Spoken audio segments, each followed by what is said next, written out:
Bisimila Hôtel Lafia la Niko Hôtel Lafia wulikajɔw bolodalen do walasa aw bɛ se ka lafiya sɔrɔ cogo min na ani hakilisigi aw ka séjour la anw fɛ Mopti yan kɛrɛnkɛrɛnnenya la Mopti Sevare ka kɛ ni kurantigɛtigɛ ye min ye Hôtel Lafia Sevare ale ye wulikajɔw boloda ka se ka min ye awa fɛɛrɛ kɛrɛnkɛrɛnnen dɔw ta walasa aw bɛ se ka lafiya sɔrɔ cogo min na aw ka séjour la hôtel kɔnɔna na n'o ye ka panneau solaire installer min ye kurantigɛtigɛ o degun aw kana o ye séjour la l'hôtel yɛrɛ kɔnɔna na réservation ka kɛ kabi sisan min b'a to aw bɛ se k'aw ka séjour kɛ k'a sɔrɔ tɔɔrɔ tɛ aw kan degun tɛ aw kan Hôtel Lafia. Hôtel Lafia ale filɛ nin Sevare Bangetaba yanni ka se aéroport sirafara ma station laban i kiniboloya fan fɛ i bi jigin o carré fɛ mètre 200 bɔɲango Hôtel Lafia ale cokolen bɛ i kiniboloya fan fɛ i bɛ se ka weleli kɛ nɛgɛjuru siraw fɛ 21 42 14 11 76 01 01 98 66 78 72 04 Hôtel Lafia référence do.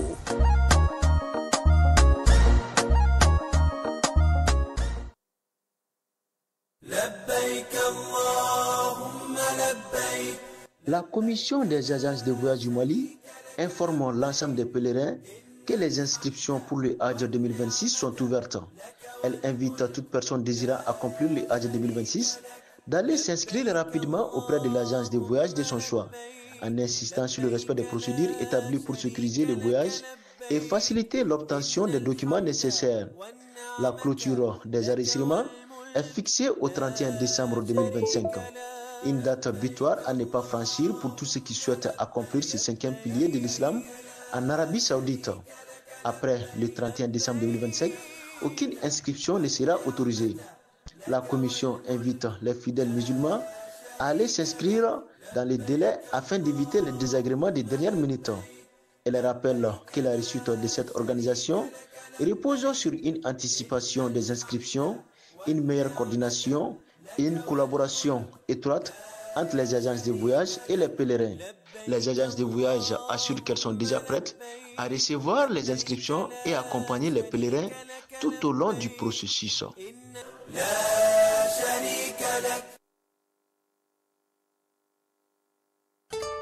Cakɛda mun sigilen bɛ adamaden tɔgɔ la kunnafoniya ni lakanali kama Mali la n'a bɛ fɔ a ma ko autorité de protection des données à caractère personnel APDP.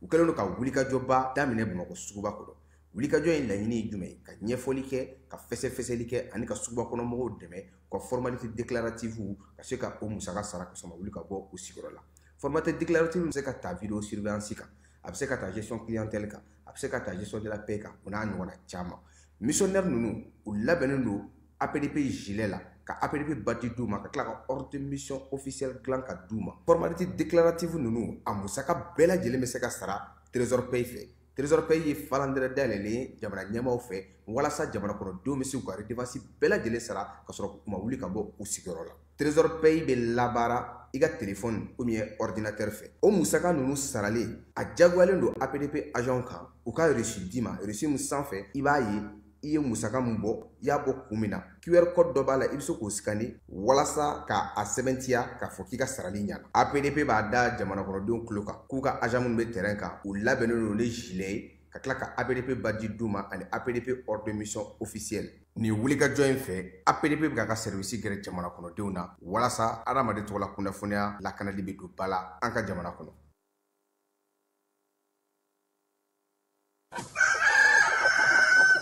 Festival Giriya de Volaille neni y'a ta ko fɔlɔ ye kamamafɛnw ɲɛnama ani u jenini sɛw kamiw pigeons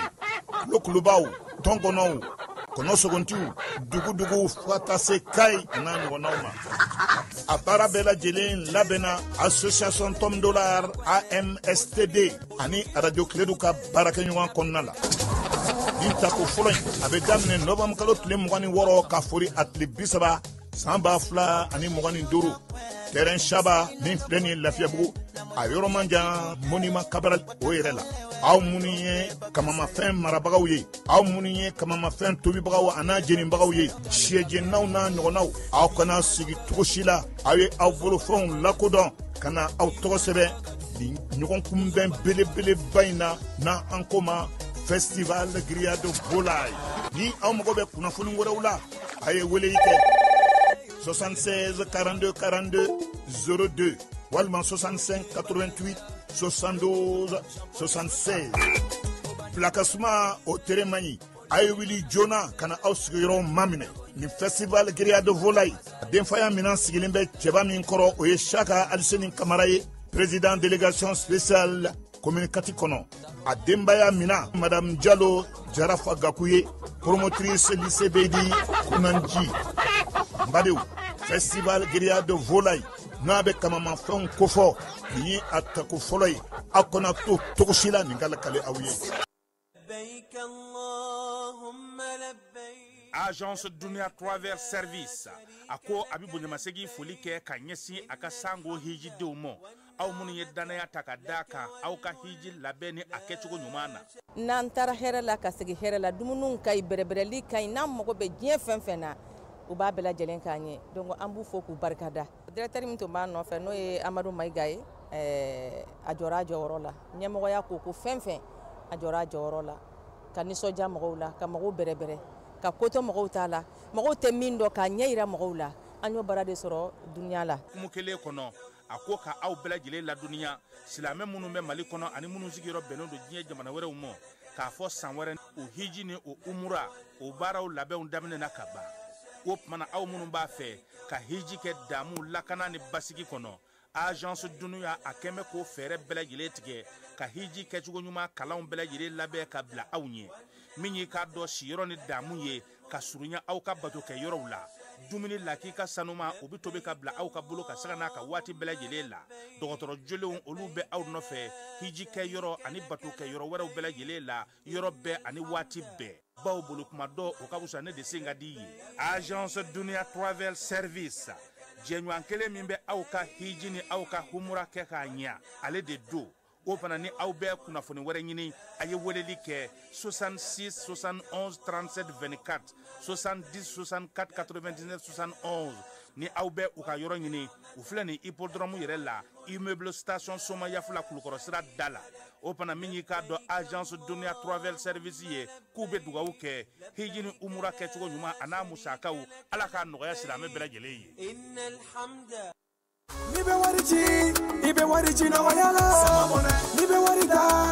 wari da na wayala. Sama mɔnɛ bi maliyɛnw jɔrɔna ko n'u hamina ko dɔn. O de la sama mɔnɛ ma fɛn fara a ka wari cili musakaw kan, wa a ka nɔgɔn ni Mali wari ci siraw bɛɛ ye. A ma da aw ma dɛ, sama mɔnɛ bi dɔ fara aw de kunna wari kan. Ni wari bonisi ye, awɔ, ni wari bonisi ye kɔni. Aw ka sanni kɛ ni sama mɔnɛ application ye, aw bɛ wari sɔrɔ aw ka compte bonisi la. Ka daminɛ crédit la, abonnement télé, fo ka taa se courant ni ji sarali ma, aw bɛ bonisi sɔrɔ nin bɛɛ la. N'a ka bonisi buguna dɔrɔn, aw bɛ se k'a yɛlɛma aw ka sama mɔnɛ compte la ka sanni wɛrɛ kɛ n'a ye, walima ka taa wari jɛ bɔ an ka lasigiden dɔ fɛ yen. Aw ye mɔnɛ bɔ aw yɛrɛ la, a k'a sifilɛ sisan ni sama mɔnɛ application téléchargeli ye Play Store walima App Store kan ka sɔrɔ k'aw tɔgɔ sɛbɛn. Ni sama mɔnɛ ye, aw de kunna wari bɛ augmenter. Sama mɔnɛ, i yɛrɛ ta. Awɔ, i yɛrɛ ta ni i yɛrɛ ta ye. Dugukɔnɔna sigida dɔ la, bɛɛ b'i ci la, nka baara o baara kɔfɛ, laɲini dɔ bɛ yen, laɲini min bɛ kɔlɔsili walima bololabila ko fɔ. Fatu filɛ nin ye, a bɛ baara kɛ BTP de la, a ye baara kura dɔ boloda k'a sɔrɔ a ma ko fɔ EDM mɔgɔw ye. O nana ni mun ye? Kuran fili dɔ tigɛra, sigida kelen bɛɛ bilala dibi la. Fatu ta ye bololatigɛ dan ye, wa a dama ja mɔgɔ si la. nin ye mamadu ye taxibolila don k'a to mobilibolila a ye kuran poto dɔ gosi k'a kari a ma boli wa a ye edmsa ka centre d'appel wele a ka nin kɛwale ɲuman in b'a to ka sara wɛrɛ tɛna bɔ a la mamadu ye fasoden ɲuman ye wa a jan bɛ bɛɛ ka lakana na nka bɛɛ tɛ nin hakilina ɲuman in sɔrɔ isa filɛ nin ye a bi ka kɛ komi a bi baara dɔ la k'a sɔrɔ a bɛ ka kofere électrikiw fil de bɔ ka t'u feere kuranko la fɛn bɛ jate kan ka minɛ an kana kɛ fatu ni isa ɲɔgɔn ye an ka kɛ i komi mamadu n'aw bɛ fɛ ka dingɛsen baaraw kɛ aw bɛ edmsa ka servisiw wele walasa aw kana tiɲɛni don dugu jukɔrɔ filiw la fasodenw aw kana ɲina ka dantɛmɛwalew kofɔ kuranko ta fan na aw bɛ weleli kɛ 36077 la walima agence edmsa mun ka surun aw la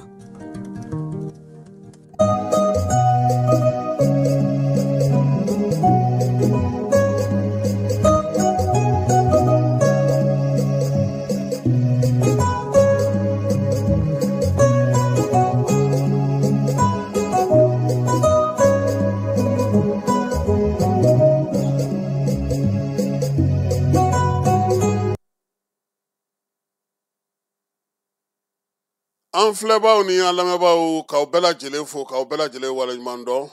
bi sɔgɔmada in na an bɛ taa bugunikaw fɛ yen buguni lithium fala lithium bamanankan ye jumɛn ye an k'a fɔ lithium wa n tɛ ɔri ye sanu ye dɛ warijɛ o ye argent ye o tɛ ya zira o ye cuivre ye o tɛ ayiwa an b'a fɔ lithium sakɛ n'an bɔra yen fala ye polisiw ka ɲɛmaayaso n'o ye direction générale ye ko polisiw ye wulikajɔ minnu kɛ ka maa minnu minɛ taji tali la ani taji sonyɛni na u y'a bila ka na nka kunu chauffeur fana ye lajɛba kɛ fala ye ko waleya min kɛra k'a ma diya u ye a ma bɛn u ma u ka lajɛ senfɛ u ye laɲini fana caman kɛ k'a jira k'a fɔ olu yɛrɛ filɛ nin u bɛ nin baara bɛɛ la u tɛ ka bila u ka hukumu kɔnɔna na an ka jamana kɔnɔna na tasuma ale ye tiɲɛni kɛ kulukorokaw ni mayinakaw fɛ yen kelen ye garaji ye kelen ye foro kɔnɔna ye foro kɔnɔna ta ye a bɛ n'a fɔ o ye lawulinkama ye an na ɲɛfɔli kɛ o la kɔkan kibaru bɛ taa n'an ye Côte d'Ivoire ale ni Tanzanie ka taa se Faransi ma an n'an da don olu bɛɛ lajɛlen na bi sɔgɔmada in na yaasa a bɛ se ka faamuyali k'a la cogo min Falaye Keyita ani ne yɛrɛ nka bi ala ye an dusu kasilen don sabula min ye an ka cɛkɔrɔba ye n'o ye Ibrahim Hama Jalo ye si bɛ san 87 la an jɛɲɔgɔn n'an baarakɛɲɔgɔn n'an terikɛ n'o ye Keba Jalo ye ale ka cɛkɔrɔba don ala y'a ka kalifa minɛ a la kununko sufɛ kitakaw fɛ yen janaja yɛrɛ bɛ kɛ kita n'ala sɔnna a ma yanni kunnafoni ka ban an n'an da don o la sabula an jɛɲɔgɔn minnu bɛ yen an baarakɛyɔrɔ minnu bɛ yen an'an dɛmɛbaga minnu bɛ yen u caman ye ciw bila ka na an ma an na dɔ fɔ o la ka kuwabu ale kun cɛ ko cɛkɔrɔba ala k'a dayɔrɔ sumaya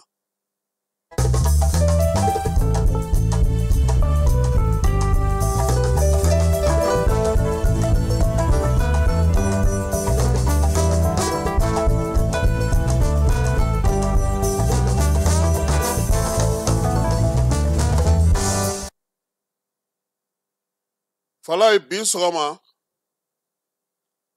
an bɛna baabu min daminɛ an bɛna an da don baabu min na an bɛna kibaruya mun di o bɛ tali kɛ Ukraine ale kan nin waati laban in na nansara jamanaw jateminɛlikɛlaw y'u sɔmina kumajan k'a jira k'a fɔ ko min ye Ukraine kɛlɛ ye Falaye k'a tɛna dan Ukraine ni Russie ma koyi maa mun sɔmi ka jan olu y'a fɔ k'a bɛ bi tɛ ko cɛncɛnfuga jamanaw k'u sigi n'a kɔlɔlɔ ye Falaye bi ta an bɛ se k'a fɔ o jateminɛlikɛlaw n'o hakili jagabɔkɛlaw Falaye u ta kɛra tiɲɛ ye k'a sabu kɛ mun ye min ye OTAN jamanaw ye u ye Ukraine ta k'a k'u ka kɛlɛkɛbolo ye diɲɛ fɛ fala ye a masuru ye mun ye i ɲɛ bɛ OTAN na baari la yɔrɔ yɔrɔ bi Ukraine cɛdenw Ukraine maramafɛnw minɛn minnu bɛ fara ɲɔgɔn kan u fɛ ko k'a di Ukraine ma a bɛ taa di o jamana maaw de ma Ukrainekaw de bɛ tulu dege k'olu labɛn yaasa OTAN yɛrɛ jamanaw bɛ se ka u sago sɔrɔ cogo min ni Irisi ni Ukraine bɛ ɲɔgɔn na fala ye yɔrɔ yɔrɔ bɛ yen ko Irisi kɛlen don k'i bolomada yen na k'i jigida yen kan u na Ukraine bila ale ka sunɔgɔbaliya o sigi ye anw n'u ta min kɛra juillet kalo tɛmɛnen fala ye a ma bɔ foyi fɛ tɛnzawatɛ ni cɛncɛnfuga kɔnɔna na ni kuluwow la ye bɛɛ lajɛlen y'a ye k'a fɔ waleya in kɛlen Mali jamana taara Nations Unies na fala ye ka laɲini kɛ k'a datulu la k'a da jaba la hali bi Mali sɛbɛn ma dayɛlɛ k'a lajɛ min b'a kɔnɔ sabula biɲɛkala ɲininan sen dalen biɲɛkala ka fala ye o ye man di nin waati laban in na a yera k'a fɔ ko min ye Ukraine jamana ye fala ye tile fila in na ko a nana ni pankuru dɔ ye pankuru min bɔra Faransikaw fɛ yen ka zole da Dakar ka na jigin Kɔdiwarikaw fɛ yen min ye pankuru in ye bugunatigɛ min b'a la u y'a yira sa k'a fɔ ko a bɔlen don min fɛ o ye AN 124 ye fala ye min ye a jiginna Kɔdiwari dɔgɔkun tɛmɛnen dɔgɔkun furancɛ la pankuru in yɛrɛ a jiginna sɔrɔdasiw dagayɔrɔ la n'o ye Faransi sɔrɔdasiw ye ko n'o y'a sɔrɔ fɛn in kɛra ko jakumabo k'a dogo maa minnu sɔmi ka jan ani minnu bɛ lakɔlɔsili kɛ minnu bɛ kow jateminɛ olu ye pankuru in bɔyɔrɔ ye sabula diɲɛ kɔnɔ pankuru foyi tɛ pan ka wuli ka jigin ni i ma ye kuma tɛ sɔrɔdasiw diɲɛ yɛrɛ bɛ cogo min na bi ɲɛ garisigɛmantigiw olu ye pankuru in ye a bɔra Faransikaw fɛ yen u ka sɔrɔdasikan dɔ kɔnɔna na o y'a sɔrɔ a nana duguma sira fɛ ka bɔ Ukraine ka n'i dasi ye k'i fa tewu ka jigin wɔlɔfɔw fɛ yen fala ye n'o ye nangadefuw ye ka sɔrɔ ka na sa Kɔdiwari fɛ yen n'a kɔnɔminɛn bɛɛ lajɛlen ye maa minnu ye pankuru in lakɔlɔsi u ko ko tiɲɛna nin bɔyɔrɔ janyana fala ye Ukrainekaw k'a bɛ se ka kɛ u ka kɛlɛkɛ labɛn minnu kɛlen don o minɛn dɔw bɛ a kɔnɔ maa minnu nalen filɛ nin n'u ye pankuru in ta ka na n'a ye maa ma falen minnu bɛ lakanako la minnu bɛ yen n'olu bɛna degeliw kɛ n'u bɛna minɛnw di ni kɛlɛkɛminɛn dɔw b'u bolo ka taa se u ka drone ma n'a fɔ masa ko FPV k'o drone dɔw bɛ se ka ye a kɔnɔ Ukraine yɛrɛ ka maa ma falen minnu bɛ yen n'olu bɛ maaw dege kɛlɛw ni kɛlɛkɛcogo la ani bingali kɛcogo la dugu kɔnɔna na i n'a fɔ an ɲɛ bɛ min na bi fala ye k'o ɲɔgɔnnaw fana bɛ se ka ye avion in ale kɔnɔ minɛn min b'a kɔnɔ minɛn minnu jiginna a laɲini tɛ dɔwɛrɛ ye ka cɛncɛnfuga jamanaw k'olu dafiri pankuru in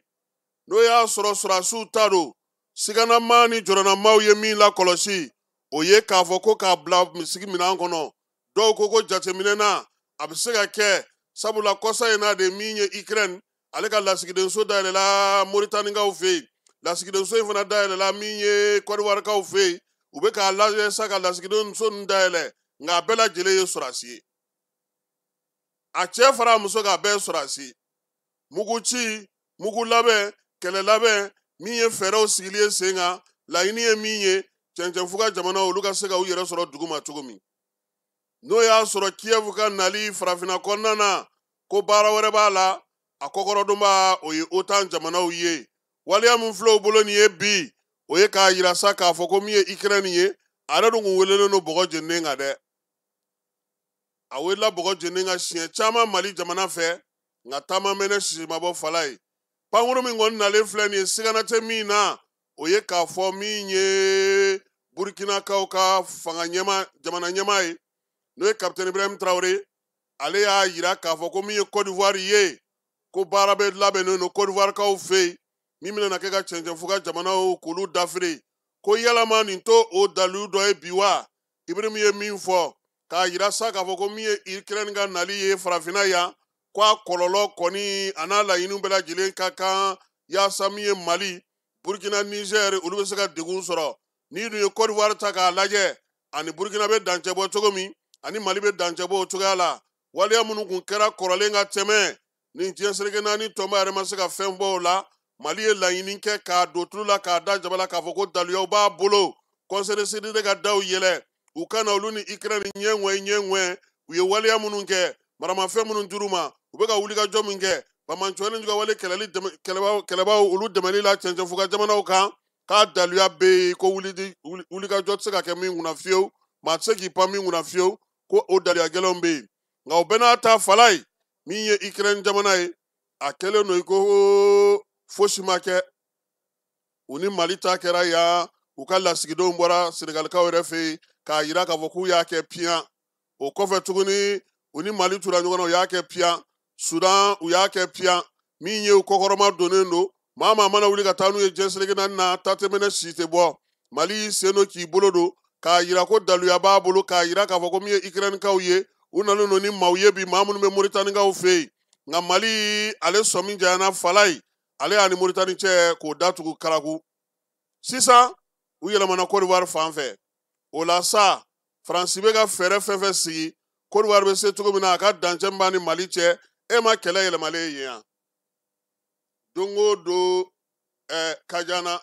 don o don Sama don o don Kajolo don o don o masuruna dugu minnu jamana minnu bɛ yen olu de bɛ degun kɔnɔna na Mali gouvernement kɔni ye fɛɛrɛ sɔrɔ ka Moritani yɔrɔ datugu nka min ye Côte d'Ivoire dancɛ ye o datuguliko kuma o tɛ ka fɔ sɛgɛsɛgɛlikɛlaw kɔni y'a jira sa k'a fɔ min ka kan jamana ninnu ye bi fala ye u ka dɔ fara u ka pankuru ka lakɔlɔsili kan u ka dɔ fara u ka timinadiya kan u ka dɔ fara wulikajɔ ni cɛsiri kan u kan'u sigi k'u bolo fila da u sen kan minɛn minnu b'u bolo baarakɛcogo min b'u bolo fɛɛrɛ minnu sigilen don u fɛ sa ka se ka baara kɛ u kana si kɛ bolokɔfɛ ko ye dɛ n'u b'a fɛ ka ɲɛ sɔrɔ nin ko in na u ka sɔrɔdasiw faralen don ɲɔgɔn kan cogo min halisa u ka wulikajɔ boloda sabula min ye Côte d'Ivoire ye ale ni Mali donnen don ɲɔgɔn na cogo min ani Burkina donnen don ɲɔgɔn na o cogoya kelen na degun bɛ degun na fɛɛrɛw bɛ fɛɛrɛw la min ye wulikajɔw ye olu bɛ se ka kɛ ni pankuruw ye o bɛ se ka kɛ ni kɛlɛkɛcɛw ye k'a sɔrɔ min ye jamana ninnu n'u sigilen don u tɛ ka jateminɛ kɛ o la sa pankuru min filɛ nin ye n'a jiginna a kɔnɔminɛnw bɔra wa a kɔnɔminɛnw ma bɔ wa baara bɛ ka kɛ n'o ye wa baara tɛ ka kɛ n'o ye wa ko Mali armée ale ka wulikajɔ laban ninnu k'o bɛ maa sinsin nin kuma kan kosɛbɛ saluya daluya jɔnjɔn bɛ olu de bolo bi olu minnu wulilen don k'u jɔ bamancoyani juga wale kɛlɛli la u ni Côte d'Ivoire dancɛ o yɔrɔ la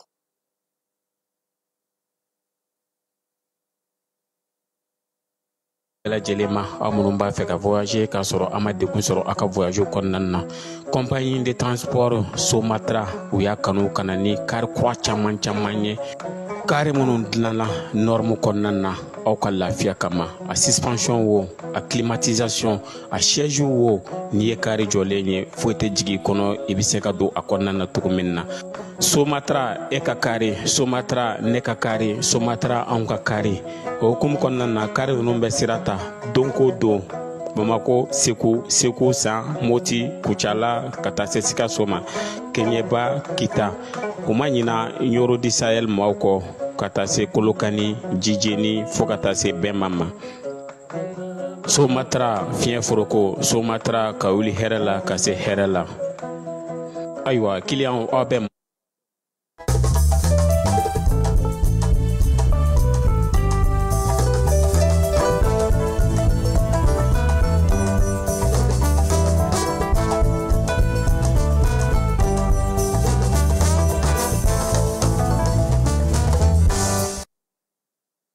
Masiri tabaw ka ɲɛma n'o ye général de division Umar Jara ye baro kɛlɛtigi ko k'a da bɛɛ lajɛlen tulo ka sa kunungo novembre kalo tile 2 wulikajɔ k'a fɔ novembre kalo tile 2 min ye wulikajɔ ni cɛsiriw ni tilakɔlɔsili minnu kɛra pankuruw fɛ o y'a to bamancoyani juga wale kɛbaa minnu tun bɛ an ka jamana ale sirakɔrɔkaw fɛ yen Kajolo cercle Kɔlɔnjɛba cercle kɔnɔna na Buguni marabolo la ko wulikajɔ kɛra ka ɲɛsin olu ma maa minnu don sa u kɔni kun kɛlen don ka bɛnbɛnbɛn kɛ k'o labɛn ka kɛ ni citerne olu tɛmɛsiraw ye pankuru kɔni de wulila sa ka min ye gosili caman kɛ a yɔrɔ la bamancoyani juga wale kɛbaa minnu tun bɛ yen sa olu kɔni caman taara repos éternel la u fara min ye dugumacɛw fana olu fana ye wulikajɔ kɛ a tɔw nɔfɛ minnu b'a fɛ k'u senfa o wulikajɔ senfɛ fana olu fana ye 10 ɲɔgɔnna bɔ baara la min ye bolominɛnw k'olu caman sisi min ye minɛnw ye n'o bɛ kunnafonidi kɛ n'olu ye k'olu dɔw sɔrɔ u bolo baro kɛlɛtigi ko sa ko sɔrɔdasiw ka foli kan ka se sɔrɔdasiw ma nin baara in na pankuru ale wulili na seli yɔrɔ la joona k'o fana kɛra tare ye k'a bɛ u fo u ka nin wulikajɔ n'u ka timinandiya la min ye taji nali na a taa ni ka segiw ye sa olu bɛ se ka nɔgɔya cogo min na jamana fan 14 bɛɛ lajɛlen fɛ k'a b'a ɲini u fɛ u k'u cɛsiri o baara la fala ye kayikaw fɛ yen couvre-feu ale kun sigira sen kan ko kalo 1 ko couvre-feu in k'a la kurakurara tuguni aw ka dugu la dɛ k'a daminɛ kalo tile 30 la tile 31 na k'a ye couvre-feu nana to sen na ka taa se novembre kalo tile 30 o ma baara in sisan sa a bɛ daminɛ sɔgɔmada nɛgɛ kanɲɛ 5 ka taa bila fo su araba kunjo la sa maa minnu bɛ yen sa n'olu bɛ kayi kɔnɔna na k'u k'u hakili to nin na mɔbili minnu bɛ yen sa olu kɔni jɛ tɛna kɛ ni olu ka wulikajɔ ye su kɔnɔna na n'a bɔra wolomasiri tabaw la ambulansiw ale ni mɔbili minnu bɛ yen n'olu kɛrɛnkɛrɛnnen don n'olu kan ka bɔ u nɔ na o la sa k'a ɲininen don bɛɛ fɛ bɛɛ ka faamuyaliko ɲuman sɔrɔ nin kuma in ale kɔnɔna na fala ye n'an bɔra yen an bɛ taa bugunikaw fɛ kununko min ye mali lithium dilanyɔrɔ 2nan o kurumokarili baara kɛra général d'armée Asimi kunun tɛnɛ novembre kalo tile 3 san 2025 ale tun bɛ bugunikaw fɛ yen min ye lithium dugukɔrɔ nafa in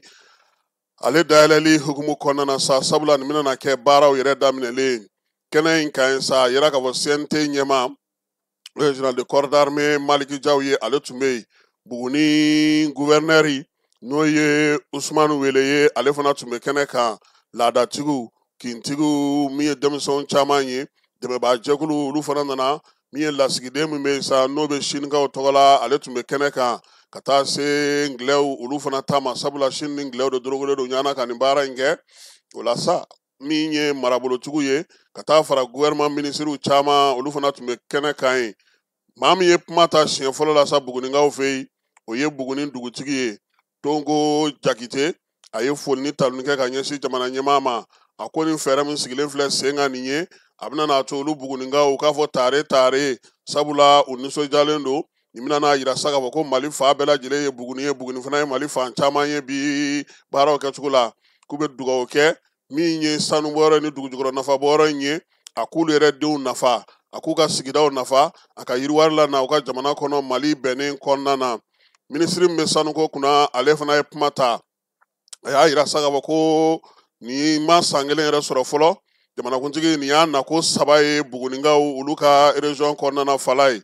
i y'a hakili b'a la k'a fɔ ko min ye aw taara min na n'o ye Cagadugu Jalakɔrɔ o panneau solaire sigili gabakuru fɔlɔ dali ye ko président tun bɛ yen lithium min sigira Ngulaminakaw fɛ yen a taar'o fana na sen ye Buguni ta ye minisiri ko sa ko jamanakuntigi kan ka fo wulikajɔ ni cɛsiri la jamanadenw bɛ se ka hɛrɛ sɔrɔ cogo min na conseil min sigilen don nin ko in kunna sa n'o o ye u ka conseil d'administration ye o ɲɛmaaba n'o o ye Kodal Mining n'o bɛ ban ngilɛw fɛ yen ale directeur général ni Ayman Mining ni Tank David ale fana ye kuma ta k'a yira sa k'a fɔ k'olu bɛna n'o sinsin min kan kosɛbɛ o ye k'a fɔ jɛ ka baara jamanaw ka jɛ ka baara kɛ jamanaw ka jɛ k'u bolo di ɲɔgɔn ma Mali Chine min ye ngilɛw ka dugu ye fala ye yaasa nin baaraba in a ka se ka ɲɛ sɔrɔ a ko nin kɔnɛ ka sa k'olu fana ni Mali miirina bɛɛ ye kelen ye Buguni sanuko in na a jɔyɔrɔ ka se ka bonya kosɛbɛ a ka kɛ misali ye misali min b'a to sa k'a yira k'a fɔ ko jamana 3 in kɔni y'u bolo di ɲɔgɔn ma yiriwali bɛ se ka kɛ cogo min Kodal Mining maaw u y'a yira sa k'a fɔ k'olu kɔni nana bolo di ɲɔgɔn ma min ni Mali cɛ a baara kɛcogo ka ɲi sabula min ye juraw ye maa minnu bɛ yen n'olu bɛ lithium min kɔnɔna na n'o ye kɛnyɛrɛye tigilamaw ye olu ni Mali gouvernement jɔyɔrɔ bɛ bɛn ko in na sa 100 sara la 35 ma Buguni ko in k'a sigilen don sen kan ka kɛ ni Mali ka kuntilenna ye min ye Mali kura ɲɛtaa sira ka bɛn san 2063 o ma o wulikajɔ in sa u bɛna yɛlɛmali caman de don an ka dugujukɔrɔ nafaw la ka se ka sinsin kosɛbɛ a ka kɛ yiriwali o taalan ye minisiri ale ye hakililajigi kɛ k'a yira k'a fɔ ko sa ko min ye sanu yɛrɛ ye ani dugujukɔrɔ nafaw k'o kan ka k'an ka yɛrɛma hɔrɔnya sinsin bere belebeleba ye jamana ale bɛ fɛ k'o min kɛ k'o de la sa olu kɔni ye nin waati laban in na sanu sɛbɛn 121 u y'o bɔ a ma pewu 100 k'o kɔni tun ye ɲininiw ni fɛnw ye yaasa min ye dugujukɔrɔ nafa bɔli bɛ se ka kɛ jɛlenya ni tilennenya la cogo min na an ka jamana kɔnɔ a ko nin baara min filɛ nin ye ko nin k'an ka maaw hakili sigi ka na k'a yira k'a fɔ k'u bɛ se ka baara kɛ jamana kɔnɔ min y'u ka hakɛw ye olu bɛɛ lajɛlen dafalen a ko fɛɛrɛ mun sigira sen kan sen musaka min bɛna sɔrɔ nin ko in bɛɛ lajɛlen kɔnɔna na ni jɛkulu in yɛrɛ kan ka baara kɛ cogo min bɛn kɛra nin bɛɛ kan min ye lithium min ye Buguni lithium min ye fala ye sefa wari 60 k'a fɔ dollar wari 65 min bɛ taa bɛn sefa wari miliyari 36 ma o de donna la a kun fɔlɔ kɔnɔna na sa a kan ka se ka min bɔ o ye lithium kisɛden min bɛ n'a fɔ ma ko spodumɛn o kɔni 120 a kan ka o de bɔ san kun fɔlɔ kɔnɔna na n'i ye ale ka o 120 ta ka fara ngulaminakaw olu ta kan ani 90 ye Mali bɛna min sɔrɔ lithium na san wɛrɛ n'o ye san 2026 ye k'o la ko an la jamana minnu bɛ n'olu bɛ lithium bɔ bi wa min ye baara cakɛda in ye a bɛna baara di Mali sɔrɔ maa 800 a tako fila hukumu kɔnɔna na minisiri ko fana ko min ye dugujukɔrɔ nafa in ye a jɔyɔrɔ bɛna bonya kosɛbɛ Mali a sɔrɔ ko la impôt ko la ale ni Mali yɛrɛ bɛ baara wari ɲini cogoya minnu na yiriwaliw ka se ka kɛ ko nin bɛɛ kɛrɛfɛ buguninkaw olu yɛrɛ fana b'u ka fɛɛrɛw sɔrɔ a ko la minisiri ko sa ko nin bolodi ɲɔgɔnma min filɛ nin Mali Chine ale ni Royaume-Uni ni ɲɔgɔn cɛ ko bɛna to sa o y'a to kaban sefa wari miliyari 24 u y'o don minan na Mali yɛrɛ kɔnɔna na minansanw an'u kan ka baara minnu kɛ dugumana na yen ko n'i y'a jateminɛ sa min ye sefa wari miliyɔn 317 k'u y'o don yiriwali siraw fɛ yaasa Buguni baaraw ka se ka kɛ cogo min na Falaye ko in bɛɛ lajɛlen bannen min ye général d'armée Assimi ye a ye laseli kɛ ORTM maaw ye an ka ja an k'o lamɛn.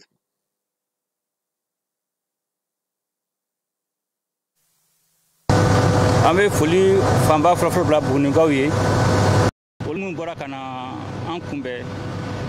an bɛ tila ka foli fana bila n'i y'a ye ni projet in ni usine ye sira sɔrɔ ni y'a usine 2 dayɛlɛlen à peu près san 1 kɔnɔna la an bɔra yan salon a ma san 1 bɔ an ye filanan fana dayɛlɛ nin ye o foli kan ka bila Bugunikaw ye n'i y'a ye nin sira sɔrɔ olu de sɔnna ka jamana ɲɛmɔgɔw dɛmɛ nin baara kɛli la